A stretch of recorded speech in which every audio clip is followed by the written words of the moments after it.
نبی کریم صلی اللہ علیہ وسلم کے دادا عبد المطلب کے 11 بیٹے تھے۔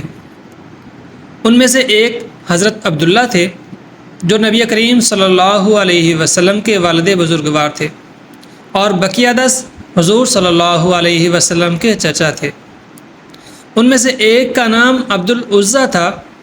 عزیٰ اس بت کا نام ہے جس کی وہ لوگ عبادت کرتے تھے، اور اسی کی طرف نسبت کرتے ہوئے اس کا نام عبد العزیٰ رکھا گیا تھا، جیسے ہم لوگ اللہ تعالیٰ کی طرف نسبت کرتے ہوئے عبداللہ اور عبد الرحمن وغیرہ نام رکھ دیتے ہیں۔ اور اس کی کنیت اور لقب ابو لہب تھا۔ لہب کہتے ہیں بھڑکتے ہوئے شعلہ کو۔ وہ بڑا حسین و جمیل تھا، اس کا چہرہ سرخ و سفید تھا، اور سفیدی ایسی تھی کہ جیسے شعلہ بھڑک رہا ہو۔ اسی خوبصورتی کی وجہ سے اس کو ابو لہب کا لقب اور کنیت دی گئی تھی، اور وہ اسی نام سے مشہور تھا۔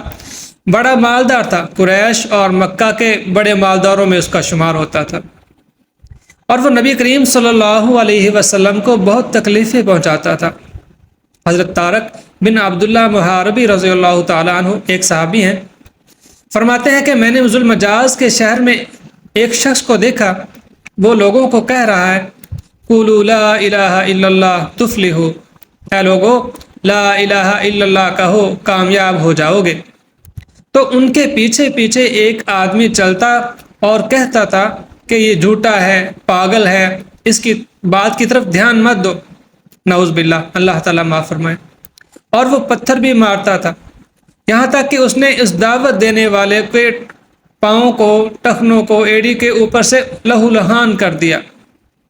میں نے معلوم کیا تو پتہ چلا کہ یہ دعوت دینے والے حضرت محمد صلی اللہ علیہ وسلم ہیں، اور پتھر مارنے والا انہی نبی کریم صلی اللہ علیہ وسلم کا چچا ابو لہب ہے، جو آپ صلی اللہ علیہ وسلم کی اس طرح گستاخی کر رہا ہے۔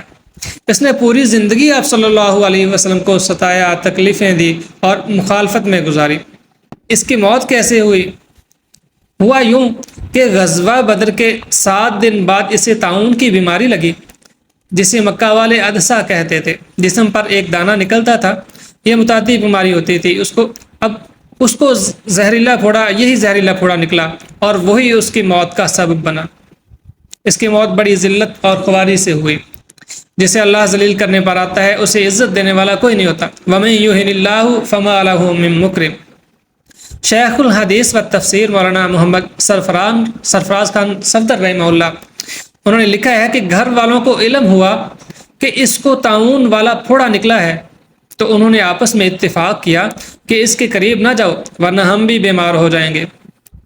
ایک حبشی غلام سے پوچھا کہ تو جہاں کام کرتا ہے وہاں تجھے کتنی مزدوری ملتی ہے؟ اس نے کہا 10 درہم۔ تو انہوں نے کہا ہم تجھے 20 درہم دیں گے اور کھانا بھی دیں گے، ہم کاروباری لوگ ہیں، دکانوں میں رہتے ہیں، ہمارے بابا جی بیمار ہیں، بس تو انہیں ان کی تیمارداری کرنی ہے، دوائی دینی ہے، خوراک دینی ہے، بس اتنا ہی کام ہے۔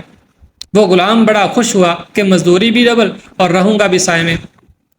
لیکن جب اس کو پتہ چلا کہ اس بابا جی کو تو طاعون کی بیماری ہے، اب وہ اسے دودھ دیتے کہ بابا کو پلاؤ، وہ غلام دودھ خود پی جاتا اور اس کے قریب بھی نہ جاتا۔ جو پھل فروٹ وہ دیتے وہ بھی کھا کر برتن لا کر دے دیتا کہ بابا جی نے کھا لیے۔ 2-3 دن گزرے تو آواز نہ آئی۔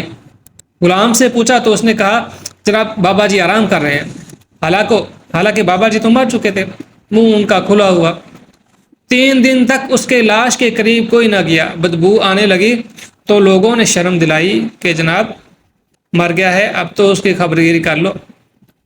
پھر بھی وہ قریب نہیں گئے، پوچھا نہیں، کچھ نہیں کیا، نہ تیمارداری کی، نہ اس کو دفنایا کفنایا۔ ایک حبشی غلام کو پیسے دے کر تیار کیا، تو اس کی لاش کو اٹھا کر لے گئے، لکڑیوں کے ساتھ باندھا اور ایک گڑھے میں پھینک دیا، اوپر سے پتھر ڈال دیے۔ یہ ہے انجام۔